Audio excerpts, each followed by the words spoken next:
ಎಲ್ರಿಗೂ ನಮಸ್ಕಾರ. Welcome back to ವಿನೀಸ್ ಕ್ಯಾಶ್. ಇವತ್ತು ನಾನು ಮೊಟ್ಟೆ ಮತ್ತು ಪೊಟ್ಯಾಟೋನ ಮಕ್ಕಳಿಗೆ ಅಂತ ಬೇಯೋದಕ್ಕೆ ಇಡ್ತಿದ್ದೀನಿ. ಅಮೆಝಾನಿಂದ ನಾನು ಈ ಟೇಬಲ್ನ ಆರ್ಡರ್ ಮಾಡಿದ್ದೆ, ಬಟ್ ಇದು ಒಳ್ಳೆ ಕಂಡೀಷನಲ್ಲಿ ಬಂದಿಲ್ಲ. ಸೊ ರಿಟರ್ನ್ ಪ್ಲೇಸ್ ಮಾಡಿದ್ದೀನಿ.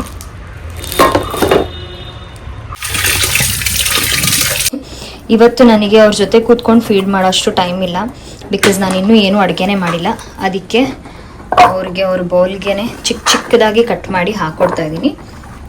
ಈ ಕಡೆ ಅವರಿಗೆ ಆಮೇಲೆ ತಿನ್ನೋದಕ್ಕೆ ಅಂತ ಪೊಟ್ಯಾಟೊ ಆ್ಯಂಡ್ ಮೊಟ್ಟೆ ಬೇಯೋದಕ್ಕೆ ಇಟ್ಟಿದ್ದೀನಿ.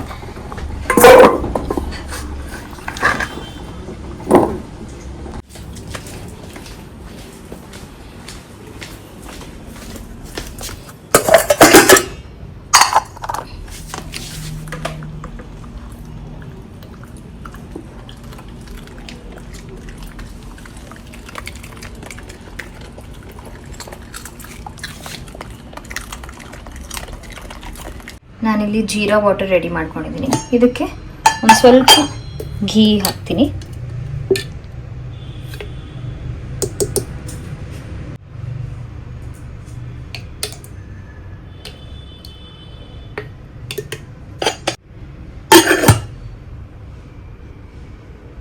ಚಿಕನ್ನ ಮ್ಯಾರಿನೇಟ್ ಮಾಡಿ ಇಟ್ಕೊಂಡಿದ್ದೀನಿ, ಅದನ್ನು ಫ್ರೈ ಮಾಡಬೇಕು.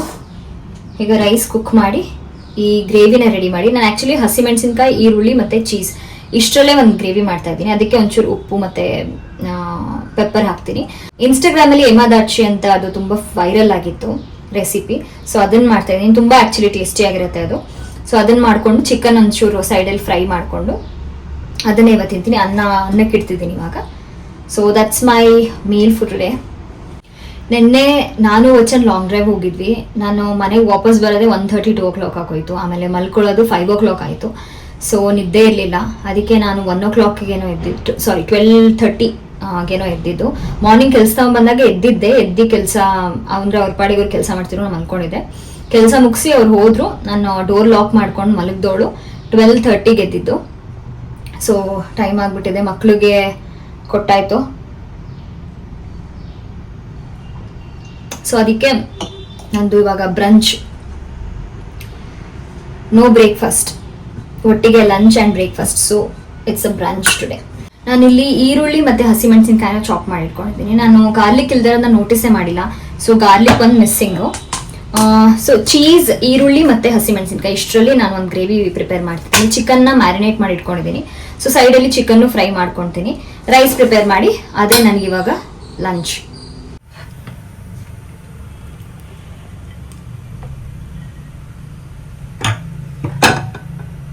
ಫಸ್ಟಿಗೆ ಇವಾಗ ಹಸಿಮೆಣಸಿನ್ಕಾಯಿ ಹಾಕೋತೀನಿ.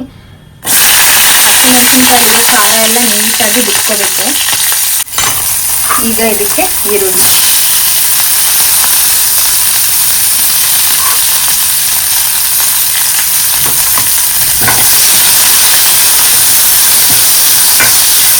ಇದು ತುಂಬ ಸಿಂಪಲ್ ಮಾಡೋದು, ಟೇಸ್ಟ್ ಸಕ್ಕತ್ತಾಗಿರುತ್ತೆ. ರೈಸ್ ಜೊತೆ ಅಂತೂ ತುಂಬ ಚೆನ್ನಾಗಿರುತ್ತೆ. ಒಂದು ಸ್ವಲ್ಪ ಚೆನ್ನಾಗಿ ಫ್ರೈ ಆದಮೇಲೆ ಇದಕ್ಕೆ ಫುಲ್ ವಾಟರ್ ಆ್ಯಡ್ ಮಾಡ್ತೀನಿ, ಬಿಕಾಸ್ ಅದು ಫ್ಲೇವರ್ ಎಲ್ಲ ಒಂಚೂರು ರಿಲೀಸ್ ಆಗಬೇಕು ಅಂತ.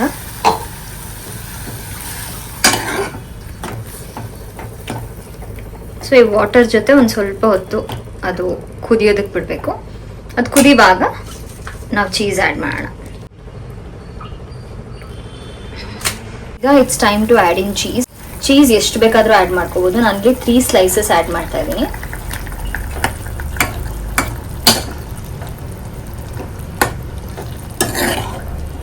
ಚೀಸ್ ಆ್ಯಡ್ ಮಾಡಿದ್ಮೇಲೆ ಅದ್ರ ಜೊತೆಗೆ ಮೆಲ್ಟ್ ಆಗೋದಕ್ಕೆ ಬಿಡಬೇಕು.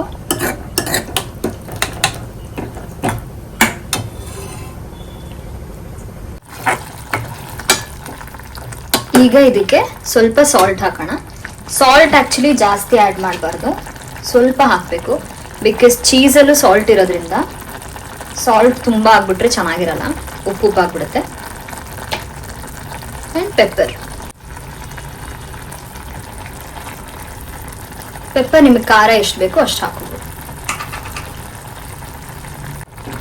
ನಿಮಗಿನ್ನೂ ಕ್ರೀಮಿ ಆಗಬೇಕು ಅಂದರೆ ಚೀಸನ್ನು ಇನ್ನೊಂದು ಸ್ವಲ್ಪ ಆ್ಯಡ್ ಮಾಡ್ಬೋದು.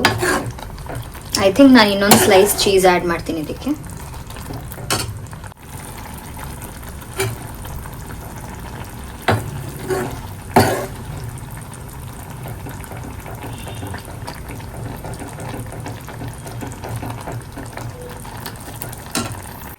ಇದು ಇವಾಗ ಆಗಿದೆ. ಇದಕ್ಕೆ ಲಾಸ್ಟಲ್ಲಿ ಒಂಚೂರು ಕೊರಿಯಂಡರ್ ಲೀವ್ಸ್ ಹಾಕ್ತೀನಿ.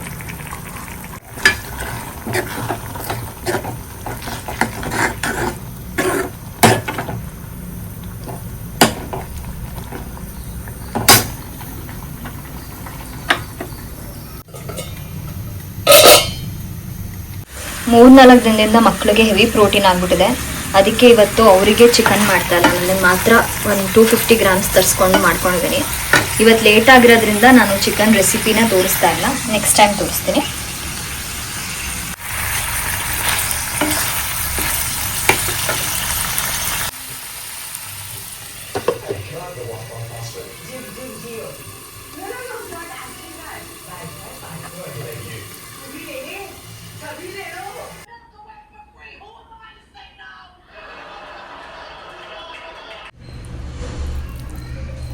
ಅನ್ನ ಸ್ವಲ್ಪ ಆರಬೇಕು.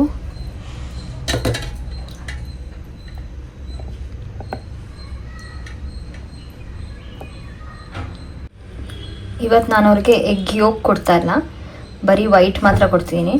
ಬಿಕಾಸ್ ನಾನು ಆವಾಗಲೇ ಹೇಳ್ದಾಗೆ ಅವ್ರಿಗೆ ಪ್ರೋಟೀನ್ ಜಾಸ್ತಿ ಆಗಿಬಿಟ್ಟಿದೆ. ಸಮ್ಟೈಮ್ಸ್ ಪ್ರೋಟೀನ್ ಜಾಸ್ತಿ ಆದಾಗಲೂ ಅದು ಎಫೆಕ್ಟ್ ಆಗುತ್ತೆ. ಸೊ ತುಂಬ ಓವರ್ ಆಗಿನೂ ಪ್ರೋಟೀನ್ ಫೀಡ್ ಮಾಡಬಾರ್ದು. ಸೊ ಇವತ್ತು ಯೋಕ್ನ ಬಿಟ್ಟು ಬರೀ ಇಷ್ಟನ್ನು ಮಾತ್ರ ಕಲಿಸ್ಕೊಡ್ತಾ ಇದ್ದೀನಿ. ನೋಡಿ ಇಲ್ಲಿ ನಮ್ಮ ಮಿಲ್ಲು ಕಾಯ್ತಾ ಇರೋದು.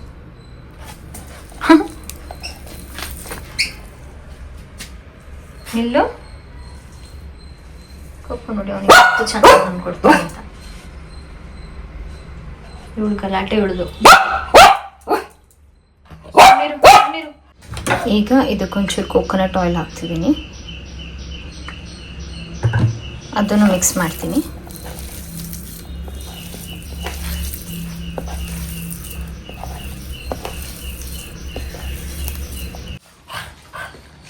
ನೋಡಿ ಹಾಕಿರೋ ಕ್ಯಾರೆಟು ಕ್ಯೂಕಂಬರ್ ಇನ್ನೂ ನೀಟಾಗಿ ಖಾಲಿ ಮಾಡಿಲ್ಲ. ನಾನೇ ಕೈಯಿಂದ ತಿನ್ಸಿದ್ರೆ ಮಾತ್ರ ಕರೆಕ್ಟಾಗಿ ತಿನ್ನೋದವರು.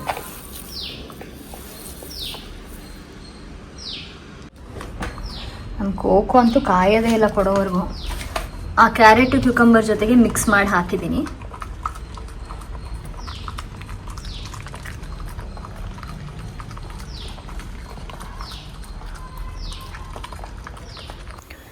ನೋಡಿ ನಮ್ಮ ಮಂಚದಡಿ ನಾನೇ ಎಷ್ಟು ಕಸ ತೆಗ್ದಿದ್ದೀನಿ ಅಂತ. ಈ ಥರ once in a while, at least once a week ನಾವು ಕ್ಲೀನ್ ಮಾಡ್ಕೋಬೇಕು ಮನೇನ. ಕೆಲಸದವ್ರು ಬಂದ್ರೂ ನಾವು ಒಂದ್ಸಲ ಕ್ಲೀನ್ ಮಾಡ್ಕೋಬೇಕು. ಇಲ್ಲಿ ನೋಡಿ ನನ್ನ ವಾರ್ಡ್ರೂಬ್ ಯಾವ ಕತೆ ಆಗಿದೆ ಅಂತ. ವಾರ್ಡ್ರೂಬು ಕ್ಲೀನ್ ಮಾಡ್ಕೋಬೇಕು. ಇದು ಜಸ್ಟ್ 1 ಪೋರ್ಷನ್ ಅಷ್ಟೇ, ಇನ್ನೂ ಆ ಕಡೆ ಸೈಡು 4-5 ಪೋರ್ಷನ್ಸ್ ಇದೆ ನಂದು. ಇದನ್ನು ಇವತ್ತು ಕ್ಲೀನ್ ಮಾಡೋಣ ಅಂತ ಅಂದ್ಕೊಂಡಿದ್ದೀನಿ. ಸೊ ಇವತ್ತಿಗೆ ಇದನ್ನು ಇಟ್ಕೊಂಡಿದ್ದೀನಿ, ಈ ಚೋರ್ನ ಇಟ್ಕೊಂಡಿದ್ದೀನಿ. ಲೆಟ್ಸ್ ಸಿ ಇದು ಆಗೋದಕ್ಕೆ ಎಷ್ಟು ಟೈಮ್ ಹಿಡಿಯುತ್ತೆ ಅಂತ. ನೋಡಿ ಎಲ್ಲ ಬಟ್ಟೆನೂ ಹೊರಗೆ ಹಾಕಿ ಇಟ್ಟಿದ್ದೀನಿ. ಇದನ್ನೆಲ್ಲ ಇವಾಗ ಫೋಲ್ಡ್ ಮಾಡಿ ಸೆಗ್ರಿಗೇಟ್ ಮಾಡಿಡಬೇಕು, ಕ್ಯಾಟಗರೈಸ್ ಮಾಡಿ ಯಾವ್ಯಾವ್ದೆಲ್ಲೆಲ್ಲಿ ಅಂತ ನೀಟಾಗಿ ಜೋಡಿಸಿಡಬೇಕು. ಇಲ್ಲಿ ನೋಡಿ ಈ ಥರ ಬಾಕ್ಸಸಲ್ಲಿ ಇಟ್ಟಿರ್ತೀನಿ ನಾನು, ಸೋ ದ್ಯಾಟ್ ಅದನ್ನ ಪಿಕ್ ಮಾಡೋದಕ್ಕೆ ಈಸಿ ಆಗುತ್ತೆ ಯಾವ ಬಟ್ಟೆ ಬೇಕು ಅಂತ. ಬಟ್ ಆದ್ರೂ ನಾವು ಬಟ್ಟೆ ತೆಗಿವಾಗ ಮತ್ತೆ ಅಂದರೆ ಯಾವ ಬಟ್ಟೆ ಚೂಸ್ ಮಾಡಬೇಕು ಅಂತ ನಾವು ಎಲ್ಲರೂ ಹೊರಗಡೆ ಹೋಗೋಕೆ ತೆಗಿವಾಗ ಈ ಥರ ಹರಡುತ್ತೆ ಬಟ್ಟೆ. ಏನೂ ಮಾಡೋಕ್ಕಾಗಲ್ಲ. ಒನ್ಸ್ ಇನ್ ಅ ವೈಲ್ ನಾವು ಮತ್ತೆ ಎಲ್ಲನೂ ತೆಗೆದು ಜೋಡಿಸಿಟ್ಕೋಬೇಕಾಗತ್ತೆ. ಇವಾಗ ಈ ಸ್ಥಿತಿ ಇದೆ, ಕ್ಲೀನ್ ಮಾಡಿದ್ಮೇಲೆ ಯಾವ ಸ್ಥಿತಿ ಆಗುತ್ತೆ ಅಂತ ತೋರಿಸ್ತೀನಿ. ಸೊ ಲೆಟ್ಸ್ ಸ್ಟಾರ್ಟ್ ಕ್ಲೀನಿಂಗ್ ನಾವು.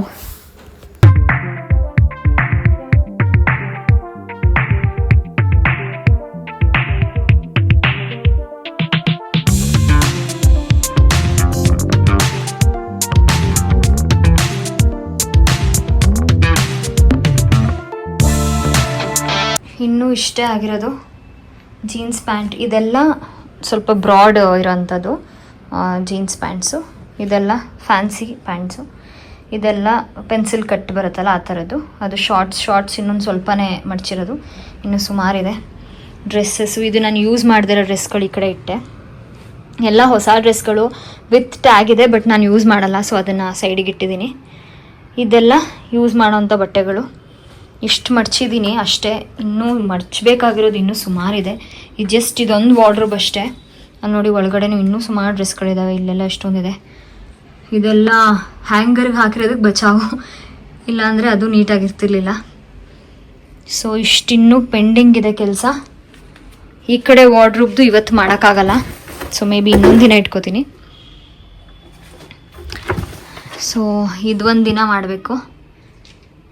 ಇವತ್ತು ಆ ವಾರ್ಡ್ರೂಬ್ ಆಯಿತು. ನೆಕ್ಸ್ಟ್ ಈ ವಾರ್ಡ್ರೂಬ್ ಇಟ್ಕೋಬೇಕು. ಇದರಲ್ಲಿ ಸ್ವಲ್ಪ ಆಲ್ಮೋಸ್ಟ್ ಮನೇಲಿ ಹಾಕುವಂಥ ಬಟ್ಟೆಗಳು ಇದರಲ್ಲಿ. ಇದು ಎಲ್ಲ ಎತ್ನಿಕ್ ವೇರ್ಸ್ ಇದೆ. ಇದೂ ಅಷ್ಟೇ. ಇದು ನೋಡಿ ಫುಲ್ಲು ಗಲೀಜಾಗ್ಬಿಟ್ಟಿದೆ, ಗಜಿಬಿಜಿ ಆಗಿದೆ. ಸೊ ಇದೆಲ್ಲ ದುಪ್ಪಟ್ಟಾಸು. ಇದನ್ನೊಂದಿನ ನೀಟ್ ಮಾಡೋಕೆ ಇಟ್ಕೋಬೇಕು. ಈ ಕಡೆದು ಮತ್ತು ಈ ಕಡೆದೂ ಅಷ್ಟೇ. ಐ ಗೆಸ್ ಇದು ತುಂಬ ಏನು ಇದಿಲ್ಲ, ಎಲ್ಲ ಮಡಚೆ ಇಟ್ಟಿದ್ದೀನಿ. ಬಟ್ ಒಂದು ಸ್ವಲ್ಪ ಆ ಕಡೆ ಈ ಕಡೆ ಆಗಿದೆ ಅಷ್ಟೇ.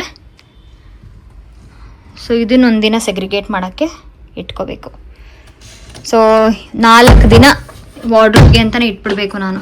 ಜಾಕೆಟ್ಸ್ ಎಲ್ಲ ಇಲ್ಲೇ ಇದೆ. ಇವಾಗ ಸದ್ಯಕ್ಕೆ ಒಂದು ಟೀ ಬ್ರೇಕ್ ತೊಗೋತೀನಿ, ಆಮೇಲೆ ಕಂಟಿನ್ಯೂ ಮಾಡ್ತೀನಿ. ನಾನು ಟೀ ಮಾಡಿಕೊಂಡೆ, ಜೊತೆಗೆ ನನ್ನ ಮಕ್ಕಳಿಗೆ ಒಂಚೂರು ಪೊಟ್ಯಾಟೊ ಕೊಡೋಣ ಅಂತ ತೊಗೊಂಬಂದಿದ್ದೀನಿ. ಮಿಲ್ಕಿ ತಗೋ, ಕಮ್ ಕೊಕ್ಕೋ. ನೋಡಿ ಲೋಡ್ ಬರ್ತದ ಕೊಕ್ಕೋ. ಕೊಕ್ಕೋ ಮುನ್ನಾನಿ ಹ್ಞೂನಮ್ಮ.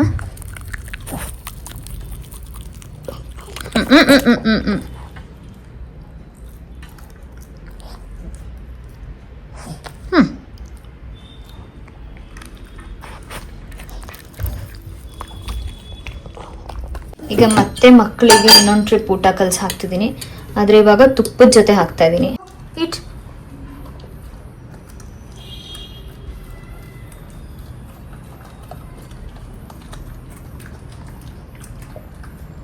ರೂಮ್ ಒಳಗೆ ಬರೋಕ್ಕೆ ಭಯ ಆಗ್ತಾ ಇದೆ. ಇದನ್ನು ಒಂದ್ಸಲ ಇವತ್ತು ಯಾವಾಗ ಫಿನಿಷ್ ಮಾಡ್ತೀನೋ ಅಂತ. ನಾಳೆ ಒಂದು ಮೀಟಿಂಗ್ ಇವಾಗ ಜಸ್ಟ್ ಇದಾಯ್ತು, ಫೈನಲೈಸ್ ಆಯಿತು. ಸೊ ಅಲ್ಲಿಗೂ ಹೋಗಬೇಕು. ಇವಾಗ ನೋಡಿದ್ರೆ ಇದನ್ನೆಲ್ಲ ಈ ಥರ ಹರಡ್ಕೊಂಡಿದ್ದೀನಿ. ಸೊ ನೈಟ್ ಎಷ್ಟೊತ್ತಾದ್ರೂ ಇದನ್ನು ಕ್ಲೀನ್ ಮಾಡಿಬಿಟ್ಟೆ ಮಲಗಬೇಕು. ಈಗ ಹೋಗಿ ಊಟ ಮಾಡ್ತೀನಿ. ಊಟ ಮಾಡಿ ಇದನ್ನೆಲ್ಲ ಜೋಡಿಸ್ತೀನಿ, ಸೆಗ್ರಿಗೇಟ್ ಮಾಡ್ತೀನಿ ಮಡಚಿಬಿಟ್ಟು. ಸೊ ಫಸ್ಟ್ ಊಟ ಮಾಡ್ಕೊಂಡು ಬರ್ತೀನಿ, ಆಮೇಲೆ ಇದನ್ನೆಲ್ಲ ಜೋಡಿಸೋದಕ್ಕೆ ಸ್ಟಾರ್ಟ್ ಮಾಡ್ತೀನಿ.